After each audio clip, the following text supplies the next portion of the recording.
Hello, my name's Bianca, and I'm here to tell you about a dating app mishap that happened once I finally got the courage to put myself out there after what I would say was a tumultuous separation between me and the father of my daughter. And, as nervous as I was actually also very excited to explore. And jumping onto an app and being able to be very selective about um, traits and desires and even how they looked was kind of cool.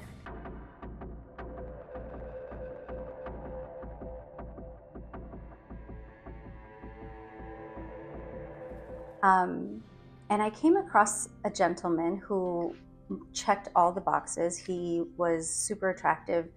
Everything that I liked about a man was in his profile. And when we started talking after we matched, he was absolutely perfect. I was so enamored with the fact that there was someone new and it was exciting, and you kind of have that initial honeymoon phase of wanting to go back out into dating. This gentleman who went by the name of Philip Swifty was hilarious. We had the same taste in music. He knew exactly what to say to make me laugh, to make me feel good.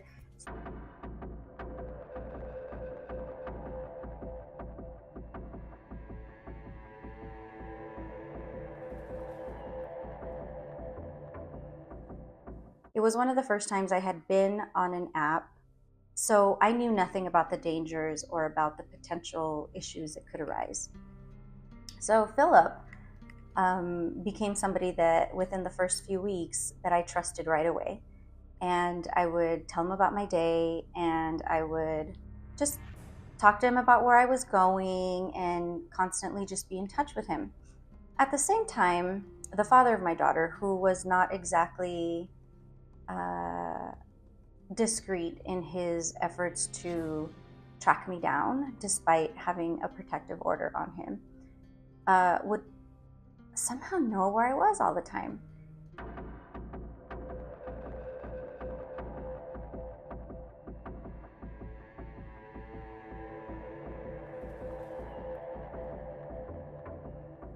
There would be avoidance of taking phone calls from me, and there would be avoidance of doing voice messages with me, and much less FaceTime. So I'd say that this had gone on for about 3 to 4 weeks. And I didn't care, though. I would send him voicemails all the time. I would tell him what I was doing. I would tell him how I'm thinking about him, and he would respond. He would reciprocate that. So I didn't think anything at the time. For me, his attention was enough. There was one time where he mentioned to me that he was listening to this very obscure band and that it was one of his favorites, and if I knew about them. And they were called Toots and the Maytals. Very obscure reggae-ish type band. And no, I had never heard of them.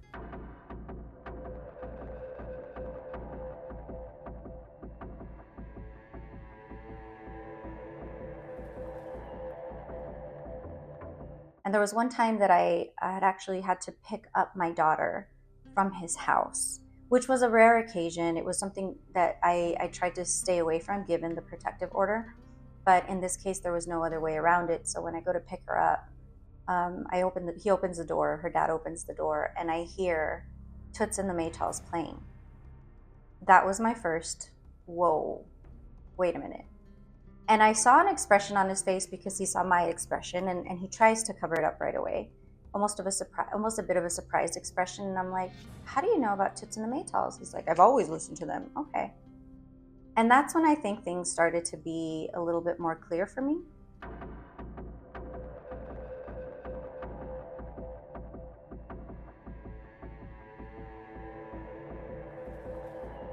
So I did a little bit of research once I got home. I looked up the phone number on the reverse number lookup, and I was able to see that it was a VoIP. It wasn't like a real telephone number, for starters. And number two, I tried to do a background check on the name Philip Swifty. Obviously, nothing came up. It just all came together. Baby daddy always knowing where I was, him knowing exactly what to say to make me laugh, to keep me around. He knew how to manipulate me in every possible way. And here was Philip Swifty doing the same thing from a different perspective.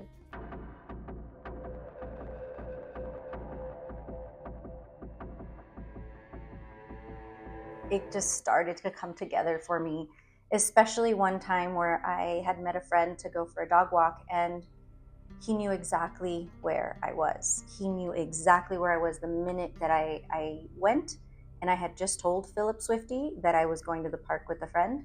So the fact that baby daddy could identify me and see me and be there to know that I was going to be there was already like a dead giveaway. And I knew at that point that I was dealing with a catfish situation.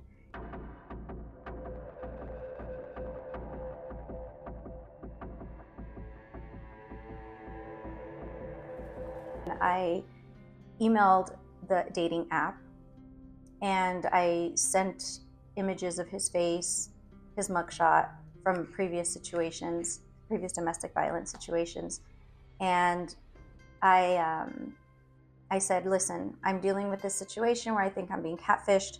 This is his real phone number. I know that with dating apps you can't really use VoIP numbers, so here's his real phone number. Here's his mugshot. This is what he looks like. This is his history, and I think he's catfishing me because I don't believe that I have reason to believe that he has been following me and figuring out what I'm doing through this profile, through communication on this profile. So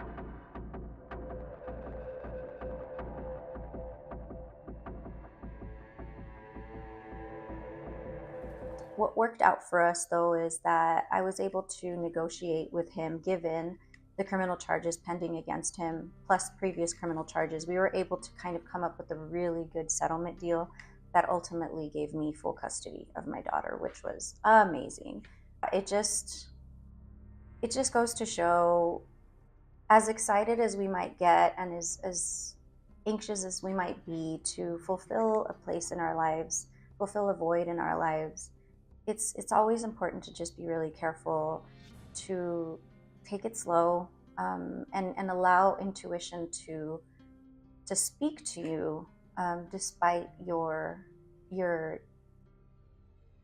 desires and your wishes to be involved in something, because you never know. And I was completely head over heels swept away by this individual. And as far as the catfishing goes, especially for those of us who have survived domestic violence, these are very easy targets, very easy tools for stalkers, for people that just don't have the right head on their shoulders. So yeah, I hope that anyone dating, I wish that you would find love and exactly what you're seeking, and that it's done in a safe and happy way.